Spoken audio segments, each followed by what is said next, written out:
Hello students, I am Pramod Sharma, faculty of geography. बच्चों, मैं 2005 से दिल्ली में मुखर्जी नगर में टीचिंग कर रहा हूं और मैंने मुखर्जी नगर के लगभग सभी प्रतिष्ठित संस्थानों में निरंतरता के साथ टीचिंग की है और देश के विभिन्न भागों में, खासकर लखनऊ, चंडीगढ़, अलीगढ़ यूनिवर्सिटी, हिमाचल यूनिवर्सिटी में समय समय पर मैं पढ़ाने जाता रहा। वर्तमान में मैं एटलस आईएएस इंस्टीट्यूट्स का डायरेक्टर हूं। बच्चों, आज मैं एक बहुत ही सेंटिमेंटल टॉपिक डिस्कस करना चाहता हूं जो कहीं ना कहीं आप परेशान हैं उससे। बहुत सारे ऐसे बच्चे, स्पेशली हिंदी मीडियम के बच्चे, इसको लेके काफी द्वंद्व में हैं। बहुत सारी बातें चल रही हैं, बहुत सारे चर्चा। क्यों भाई? जैसा कि अभी आप देख रहे हैं, रिजल्ट आया यूपीएससी का। लगभग 2, 3, 4 सालों से, या यूं कहें 2013 के बाद या उससे भी थोड़ा सा आगे चला जाए, 2011 से जब से सी सेट आया है, तब से देखा यह जा रहा है कि हिंदी मीडियम के बच्चों का रिजल्ट तेजी से नीचे जा रहा है और 2013 के बाद तो काफी नीचे जा रहा है। और यह मामला बढ़ते बढ़ते यह स्थिति तक पहुंच गया है कि अब ब्लेम गेम शुरू हो रहे हैं, आरोप प्रत्यारोप शुरू हो रहा है। बातें होने लगी क्या हिंदी वर्सेस इंग्लिश मीडियम, कि भाई क्या यूपीएससी में हिंदी मीडियम का कोई स्थान है या नहीं। मैं कहीं व्हाट्सएप पे देख रहा था, फेसबुक पे देख रहा था, बहुत सारे कमेंट्स आ रहे हैं। एक कमेंट्स में उसमें कोई व्यक्ति हिंदी मीडियम के बच्चों को दिया लिए ढूंढ रहा है कि भाई कहीं दिख जाए कि मोर देन 800 स्टूडेंट्स में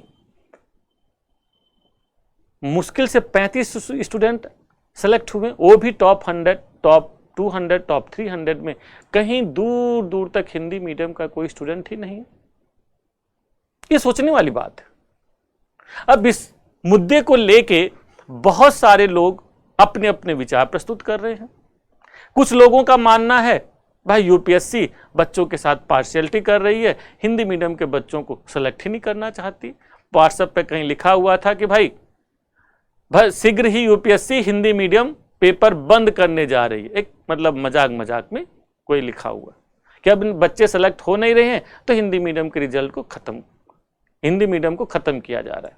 बहुत सारी बातें चल रही हैं, कितनी सही हैं कितनी गलत हैं, इस पर हम लोग विश्लेषण करेंगे।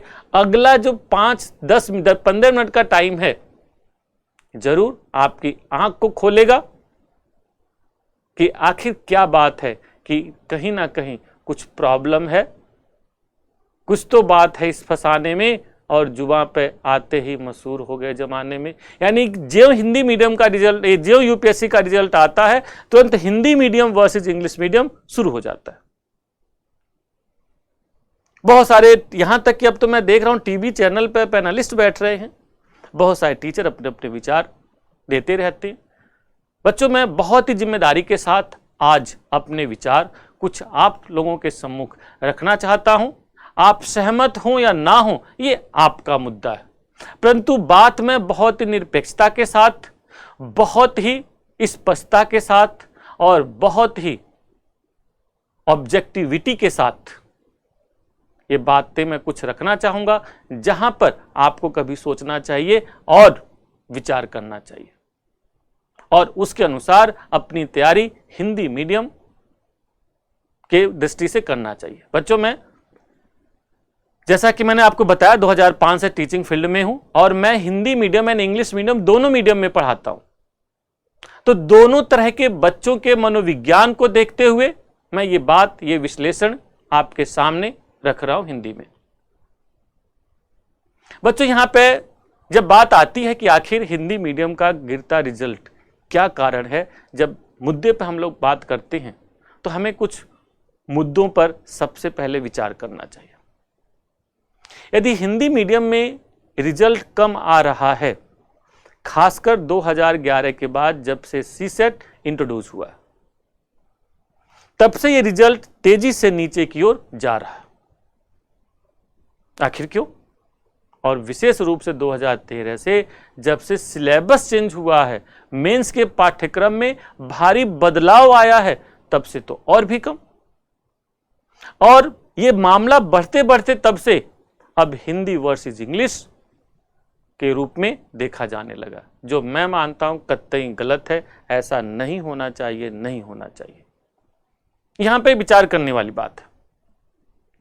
यदि हम इस दृष्टि से बात करें तो बहुत ही सिंपल वे में कह सकते हैं कि कुछ ऐसे कारण हैं जिसकी वजह से हिंदी मीडियम के रिजल्ट गिर रहे हैं, जिस पर हिंदी मीडियम के बच्चों को भी सोचना चाहिए, विचार करना चाहिए। एक बड़ी इंटरेस्टिंग बात है, चूंकि हिंदी मीडियम में भी मैं पढ़ाता हूं, तो इस वजह से मैं कह सकता हूं कि most of Hindi medium students are very very laborious, बहुत ही मेहनती बच्चे होते हैं। पर एक बात ध्यान रखना, सफलता सिर्फ मेहनत से नहीं होती है, क्योंकि ऑफिसर सिर्फ लेबरर नहीं चाहिए, एक श्रमिक नहीं चाहिए जो सिर्फ मेहनत करना चाहे। पत्थर सड़क पर तो बहुत सारे लोग तोड़ते हैं, मेहनती तो वो भी है, तो क्या उन्हें ऑफिसर बना दिया जाए? नहीं। इट रिक्वायर शार्पनेस, तेजी से सोचने वाला होना चाहिए, लॉजिकल सोचने वाला होना चाहिए, तेजी से एक्शन लेने वाला भी होना चाहिए, स्ट्रेस मैनेजमेंट वाला भी होना चाहिए, क्योंकि बहुत सारे चैलेंजेस उसके सामने आती है। ये गुण भी होना चाहिए। तो क्या कहेंगे कि सर ये गुण हिंदी मीडियम के बच्चों में नहीं है? हो सकता है हो, पर कम हो सकता है वक्त के साथ विकास ना कर पा रहे हो बच्चे विभिन्न कारणों से। इसके कारण स्वयं बच्चे हो सकते हैं, या फिर हो सकता है कहीं ना कहीं सोशो इकोनॉमिक बैकग्राउंड, या हो सकता है कुछ और भी कारण हो। यदि इन सभी पर हम प्रकाश डालें तो कह सकते हैं बहुत सारे कारण उभरते हैं। यदि इन कारणों पर हम लोग देखें तो जब कारणों की बात होती है तो सबसे पहले यदि हम देखें हिंदी मीडियम के बच्चों में कहां पे प्रॉब्लम आ रही है, यदि हिंदी मीडियम के बच्चों में कहां प्रॉब्लम है, तो मैं एक बात कहूंगा, एक जगह प्रॉब्लम हो सकती है प्रोफेशनल अप्रोच में, डाटा को समझने में। जरा बच्चों कुछ चीजों को आप लोग समझिए।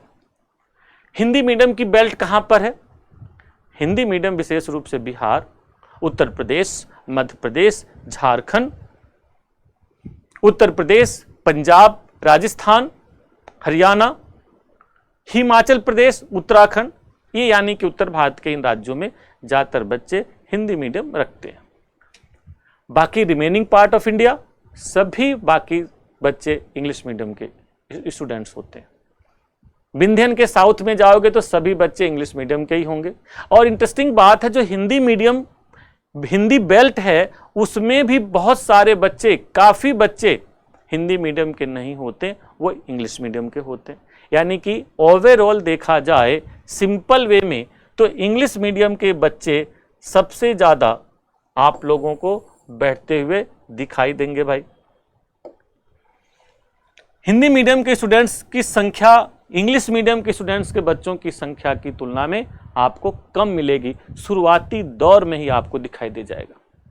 यानी इंग्लिश मीडियम के बच्चे अधिक संख्या में इस पेपर के लिए अपीयर होते हैं और हिंदी मीडियम के बच्चे तुलनात्मक रूप से कम संख्या में अपीयर होते हैं। फर्स्ट ऑफ ऑल यहां डाटा में डिफरेंस यहीं पर दिखाई दे जाएगा। तो यदि इस आधार पर है तो ऑब्वियस सी बात है उनकी संख्या ज्यादा होगी। जैसे मान लो सिंपल वे में एक हम बात करते हैं, मान लो कि 2 लाख बच्चे बैठते हैं टोटल यूपीएससी में, तो हो सकता है 1.5 लाख बच्चे आपके इंग्लिश मीडियम के हों और 50,000 बच्चे हिंदी मीडियम के हो सकता है। ये पूरी संभावना है, पहले ही राउंड में ही यहां डिफरेंस आपको दिखाई देगा। तो यहां तो डिफरेंस एक ये हो गया कि संख्या में बैठे, तो ऐसे में जरा फाइनल रिजल्ट सोचो क्या होगा। फाइनल रिजल्ट में भी डिफरेंस आएगा, यानी उनकी संख्या ज्यादा होगी जो पहले से भी दिखाई दे रही है, पहली बात। फिर दूसरा, इंग्लिश मीडियम के बच्चे कहीं ना कहीं मेहनत के साथ साथ स्मार्ट वे में भी वर्क करते हैं। ये मैं हो सकता है आप लोग सहमत ना हो, परंतु मैं जिम्मेदारी के साथ बोल रहा हूं। यदि उनको जो टास्क दिया जाए उस टास्क को वे बहुत ही शिद्दत के साथ कोशिश करते। ध्यान रखना, सभी नहीं, उसमें भी बहुत सारे बच्चे डफर होते हैं, परंतु इसमें जो बच्चे बैठ रहे हैं, मैं जरूर कह सकता हूं नियर अबाउट इसमें से 70% students are good. 70% students are good, यानी कि 30% डफर है, बेकार है, मतलब उनसे कोई फाइट में नहीं है, बट ये 70% दे आर गुड स्टूडेंट। अब आते हिंदी मीडियम में 50,000 में। 50,000 में ये स्थिति होती, यानी कि हिंदी मीडियम के बच्चों में मान लो 100% है ये 50,000, तो उसमें से हो सकता है 60% बच्चे एट पार ना हो। बहुत सारे बच्चे तो घर द्वारा ठेल के तैयारी के लिए भेजे जाता है, भाई जा कुछ तैयारी वारी कर ले, देख ले, तुझे नौकरी वोकरी कुछ मिल जाए। कई बार बच्चा भी सोचता है चलो यार चलते हैं, कुछ तैयारी वारी करते हैं, पापा पैसे जरा दो, मैं अब तैयारी कर लूं IAS की। तो भाई बेटा, जहां पे कैरियर ओरिएंटेशन पहले से होता है कि मुझे IAS बनना है, और जहां कैरियर में ये होता है चलो तैयारी कर लेते हैं, देख लेते हैं, वहां पर अलग बात होगी। दोनों में ऑब्जेक्टिविटी में डिफरेंस आ जाएगा। तो ये क्लैरिटी आपको यहाँ पे दिखाई देती है यहाँ के बच्चों में। यहाँ पे यानी कि कह सकते हो 50% बच्चे ऐसे मिलेंगे जो कंफ्यूज होंगे, केवल तैयारी कर रहे हैं, समय दे रहे हैं, तो ऐसे काम नहीं चलता है, पहली बात। दूसरी, फिर एक बात और भी दिखाई देगी, way of working. Way of working में ये है कि यहाँ पे भाई जो पेपर में मांगा जाता है, चूंकि मैं पढ़ाता रहता हूँ तो देखता हूँ कि मैं बार बार कहता हूँ बच्चों प्रीवियस ईयर्स का पेपर देखो, प्रीवियस ईयर्स का पेपर देखो।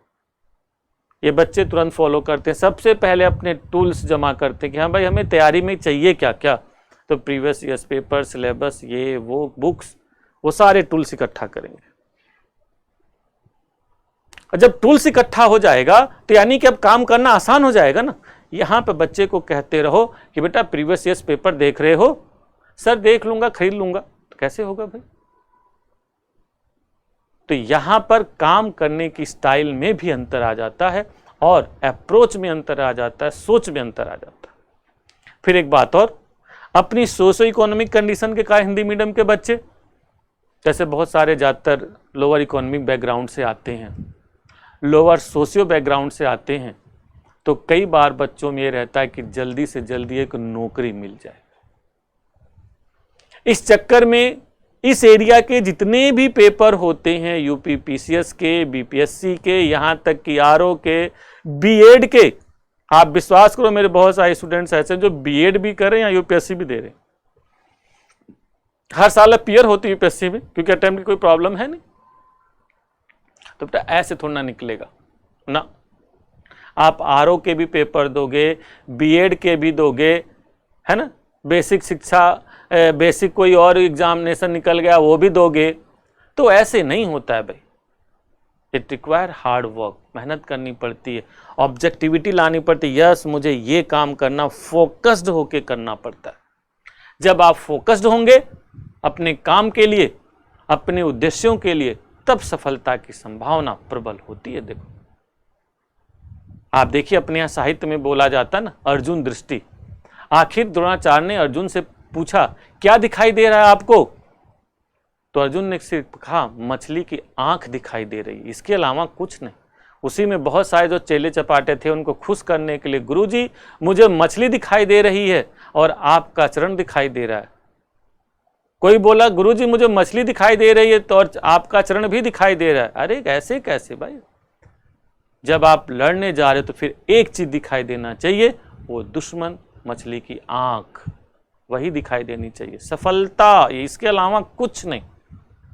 यहाँ बच्चे कई बार और कई तरह के डिस्ट्रैक्शंस में जाते हैं, चाहे तैयारी के दौरान हो, कोई और बातें हो, कई तरह से डिस्ट्रैक्ट होते हैं। रिजल्ट ये होता है, रिजल्ट ये होता है कि वे अपनी सफलता में मतलब मात खा जाते हैं।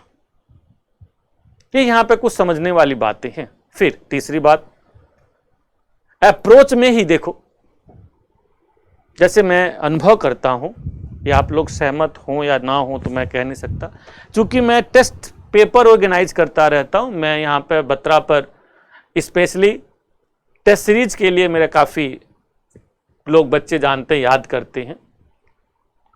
तो मेरे पास कई बार 100 150 बच्चे होते हैं। मैं एक डाटा सिंपल लेके चलता हूं। मान लो 100 स्टूडेंट्स मेरे पास इंग्लिश मीडियम के हैं और 100 बच्चे रजिस्टर्ड हिंदी मीडियम के। मैं अपने क्लास टेस्ट में भी देखता हूं और जो मैं ओपन टेस्ट लेता हूं, बच्चे आके पेड टेस्ट देते हैं, उस पेड टेस्ट में भी देखता हूं कि बच्चों ने बकायदा 15-15 हजार 20-20 हजार रुपये पे किए। सोचिए 100 बच्चों में से 100 बच्चे इंग्लिश मीडियम में से इन्होंने बकायदा मुझे 15,000 रुपये पे किया, और 100 बच्चे यहां पर भी हिंदी मीडियम के, इन्होंने बकायदा मुझे 15,000 रुपये पे किया। पर टेस्ट में जब प्रेजेंस वाली बात होती है तो इसमें लगभग 70% 80% स्टूडेंट प्रेजेंट होते हैं, और यहां पर केवल विश्वास करो 30 to 40% स्टूडेंट प्रेजेंट होते हैं कि सर इस हफ्ते कोई काम आ गया था सर, इसलिए टेस्ट देने नहीं आ पाया था, सर वो मुझे काम है, सर मेरी तबीयत खराब हो गई थी। Lot of excuses are there, मुझे पता है ये पढ़ नहीं पाया है, इसीलिए एक्सक्यूज देने के लिए आया है। तो ये आप बच्चों इस डाटा से आपको क्या समझ में आ रहा है कि जब पहले ही यहीं पे देख रहे हो अंतर आ गया है, यानी कि इसमें 70-80% students are now they are fighting for success, and यहां पर only 30-40% students are just fighting for success. दोनों में डिफरेंस है। They are fighting for success, only fighting for success, और ये they are just fighting for, देख लेते हैं यार टेस्ट वेस्ट दे लेते हैं भाई, थोड़ा सा काम वाम कर लेते। अरे ऐसे कैसे भाई, और दोनों बच्चों ने पे किया हुआ पैसा मैं फ्री में नहीं कराता, क्योंकि मेरा उसमें काफी समय लगता है, मेरी एनर्जी लगती है। तो ऐसे में फिर क्या होता है भाई, जब यहीं पे मेहनत नहीं होगी, आप अपनी कमियों को दूर नहीं करोगे, आप अपना अभ्यास नहीं करोगे यहां पर, तो आप बताओ कैसे उम्मीद कर सकते हो कि आपकी सफलता वहां पे उस लेवल तक पहुंचेगी। ये समझने वाली बात है, बच्चों को बहुत विचार करना चाहिए इस मुद्दे पर। फिर एक बात और, लेखन के क्रम में एक तो कम लिखेंगे जैसा कि सामने डाटा से दिख रहा है, और उसके बाद और दूसरी प्रॉब्लम आती है कि अपने लेखन के क्रम में बहुत सारी वर्तनी अशुद्धियां करते हैं। ये हमारी शिक्षा व्यवस्था की प्रॉब्लम कहो या फिर कुछ और दूसरे तरह की प्रॉब्लम कि बच्चे द्वारा बचपन से मेहनत नहीं की गई, टीचर द्वारा गाइड नहीं किया गया, कि बच्चों में इतनी ज्यादा लेखन में अशुद्धियां होती हैं कि सेंटेंस बदल जाता, हर दूसरा तीसरा सेंटेंस बेकार हो जाता है। कहा और कहां में डिफरेंस नहीं है और है में डिफरेंस नहीं समझ में आ रहा, में और में डिफरेंस नहीं समझ में आ रहा है उसको। सिंगुलर कर्ता क्या है, उसके साथ बहुवचन कैसे होगा, उसे समझ में नहीं आ रहा। कहां कोमा लगेगा, कोमा की वैल्यू क्या है, ये बात बच्चों को समझ में नहीं आती। कंटेंट कितना हूं बढ़िया बेटा, कितना हूं मेहनत करो, कंटेंट कितना हूं अच्छा हो, परंतु उसका प्रेजेंटेशन नहीं होगा तो बेकार है ना। कुछ उसी तरह से सोचो जैसे आपकी शर्ट बहुत अच्छी है, बहुत महंगी है, परंतु साफ सुथरी ना हो तो क्या उसकी वैल्यू होगी? नो। परंतु वही कोई व्यक्ति सिंपल हो, सिंपल शर्ट हो, साफ सुथरी शर्ट पहना हुआ हो, प्रेस्ड है, आयरन है, तो स्मार्ट दिखेगा, है या नहीं? सलीके से पहना हुआ हो, तो बात सिंपल से यहां पे यही बात होती है। कोई भी बात कैसी भी, हर बात सुनी जाती है, सलीके से कही जाए तो हर बात सुनी जाती है। एक लाइन है कुछ ऐसी, बात यदि सलीके से कहो तो हर बात सुनी जाती है, यानी कि सलीके से लिखो तो सही बच्चों। यहीं पे बच्चे फाइट करते हैं, हिंदी मीडियम के बच्चे।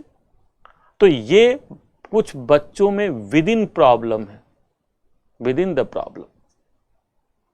फिर एक और बात आती है कोचिंग वर्सेस।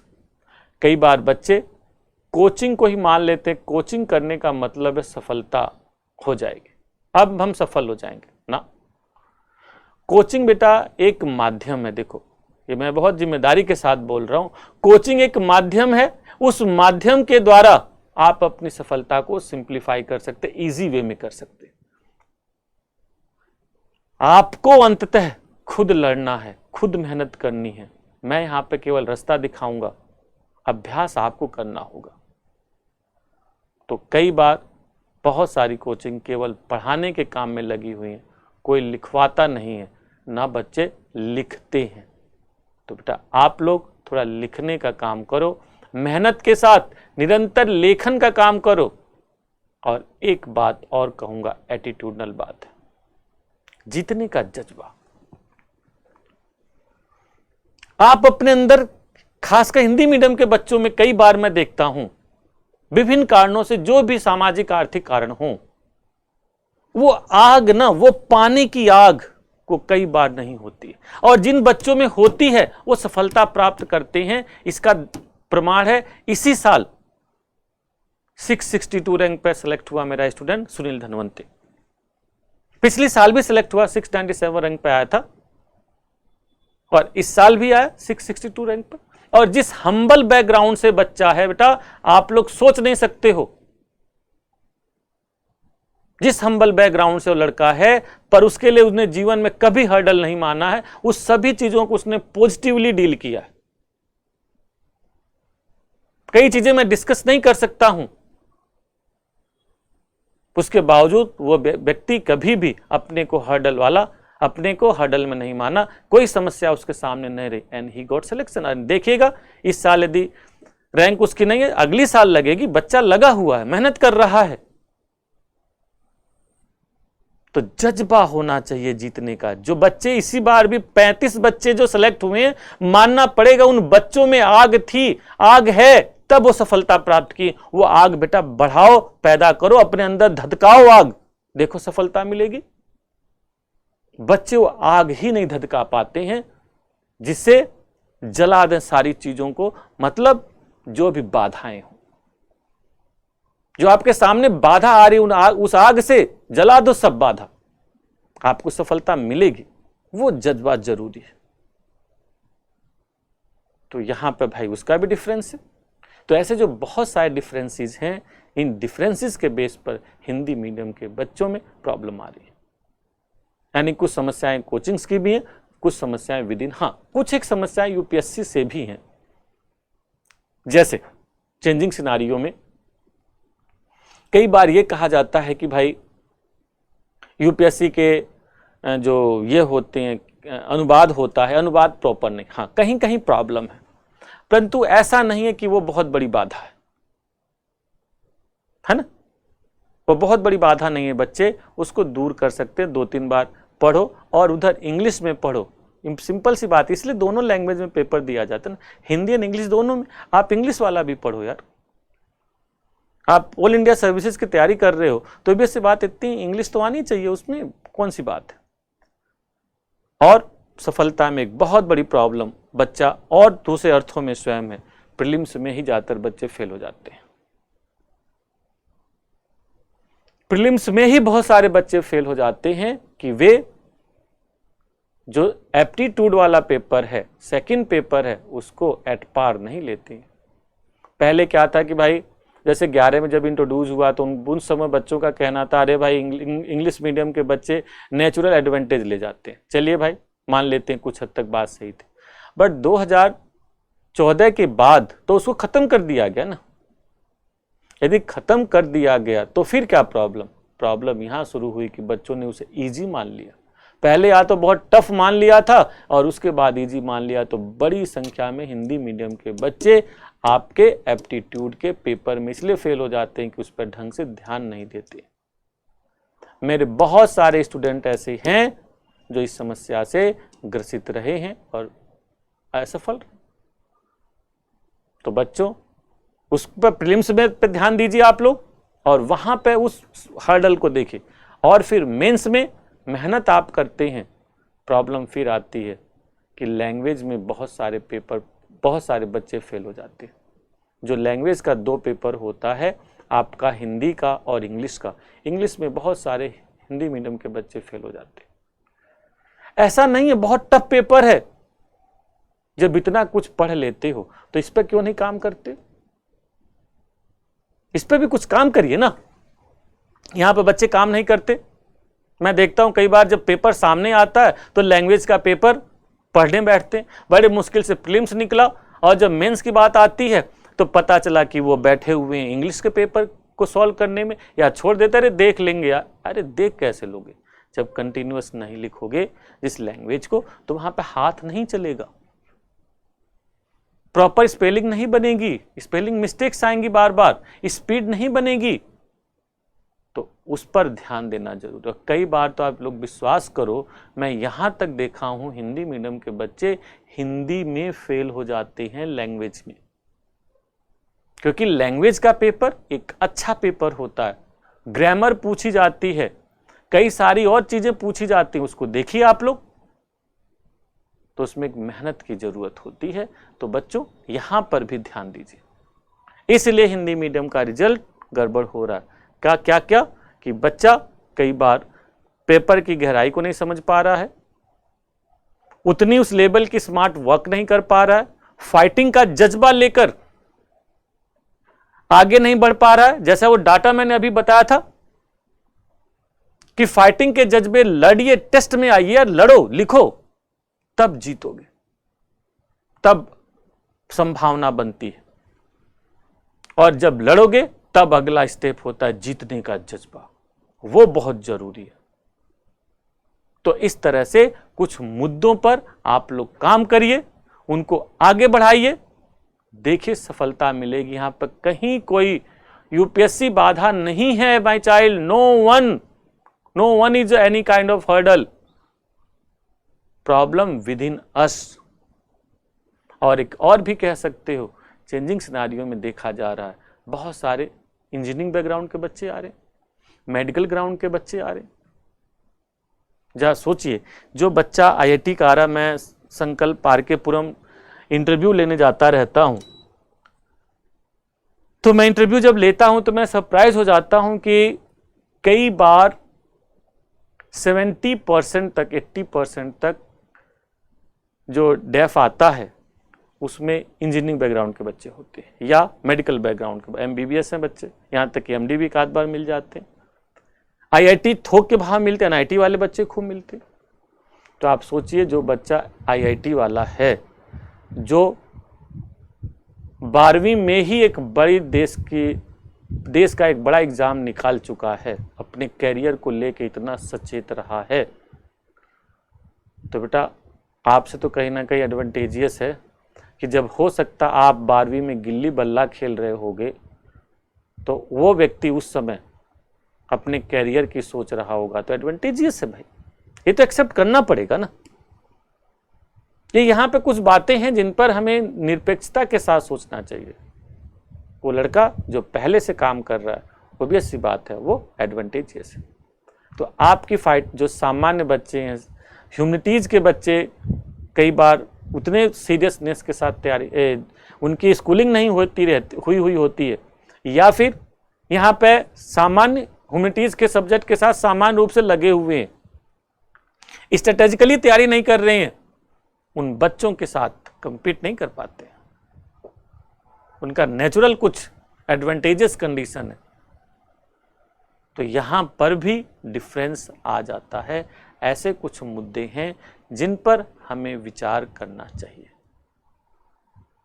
ठीक है, तो बच्चों इन सभी मुद्दों पर आप लोग सोचिए, विचार कीजिए कि कहां पर प्रॉब्लम है और अपनी प्रॉब्लम्स को दूर करने की कोशिश करिए। केवल आप ही समस्या का समाधान कर सकते, कहीं व्यवस्था में प्रॉब्लम नहीं है। एक तो हम कह सकते हैं यूपीएससी निरपेक्ष है। आप जो सोचिए 35 बच्चे आखिर सेलेक्ट हुए ना, तो यानी कहीं ना कहीं कुछ तो बेटर कंडीशन है, दे आर डूइंग समथिंग। 100 तक आने में, 100 टॉप 100 में आने में, टॉप 10 में आने के लिए, उसके लिए टॉप 10 वाली मेहनत करनी होगी, टॉप 10 वाला विचार रखना होगा बेटा, फाइटर बनना पड़ेगा, लड़ने का जज्बा, जीतने का जज्बा डेवलप करना होगा। तो my child please do it, यह काम करिए और आगे बढ़िए। मेरी सभी शुभकामनाएं आपके साथ हैं। मैं Pramod Sharma always test series, geography as a optional और ज्योग्राफी फॉर जीएस, इन सभी के लिए मैं उपलब्ध हूँ। आप कभी भी आइए। मेरा नंबर है 9873286436। इस नंबर पर आप लोग संपर्क कर सकते हैं। मैं शाम को अक्सर उपलब्ध रहता हूं, तो ज़रूर बातें होंगी। कोई और डाउट है तो हम लोग डिस्कस करते हैं। मेरे वीडियो आए तो लाइक करिए, सब्सक्राइब करिए, कमेंट्स ज़रूर करिए, ठीक है। तो इसी के साथ अपनी वाणी को मैं विराम देना चाहता हूं। Thank you, bye.